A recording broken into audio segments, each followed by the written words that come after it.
সাথে যদি অনেকগুলো ফটো অ্যাটাচ করতে হয় তাহলে আমাদেরকে নতুন একটি উইন্ডো খুলতে হবে। তো file, open a new window, select your photo. তো ফটো সিলেক্ট করার পর এটাকে আমাদেরকে রিসাইজ করতে হবে। রিসাইজ করতে হলে আমাদেরকে যেতে হবে image, resize, pixel, width 100, height 100, keep effect okay. তো আমাদের ফাইলটি ফটোটি ছোট হয়ে গেল। ফটোটি ছোট হয়ে যাওয়ার পর এটাকে ক্রপ করতে হবে।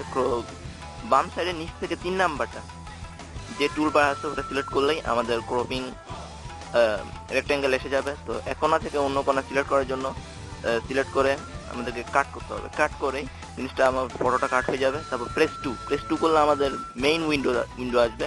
তো ওখানে গিয়ে অপশন এডিট পেস্ট করলে ফটোটা পেস্ট হবে, বাট ফটোটা তো পেস্ট হয়নি, জাস্ট কার্সারের সাথে আছে। তো কন্ট্রোলটা নিচে দিয়ে ইচ্ছা মতো জায়গা দিয়ে তুমি জিনিসটা ওকে দাও।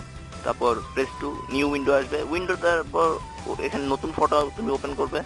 File, open, not open window, তারপর সিলেক্ট করার পর তোমার পুরানটা সিলেক্ট করতে চাইবে, ওটাকে স্কেপ করে দাও, ক্যান্সেল। তারপর নিউ ফটোটা রিসার্চ করো। রিসার্চ করতে হলে রিসার্চ করে তুমি এটা আগের মতো কাট করতে হবে একই সিস্টেমে রেক্টেঙ্গুলার। তারপর ইচ্ছা মতো এটা ফটোটি ওকে করে দাও। তারপর ইচ্ছা করলে তুমি সার্কেল টুলসও ইউজ করতে পারো। সার্কেল টুলস ইউজ করতে গেলে তখন জিনিসটা শো করবে ঠিক এভাবে কাট হবে। তারপর ইচ্ছা মতো তুমি জিনিসটা ওকে করো। ওকে করার পর তুমি জিনিসটা সেভ করতে পারো। Option, file, save. সেভ দেওয়ার পর তুমি ইচ্ছা মতো ফোল্ডার সিলেক্ট করো। ফোল্ডার সিলেক্ট করার পর সেভ, তারপর ইন্টার ফাইল নেম, তারপর কোয়ালিটি 100%, তারপর ফাইলটি সেভ হয়ে যাবে। সাথে যদি অনেকগুলো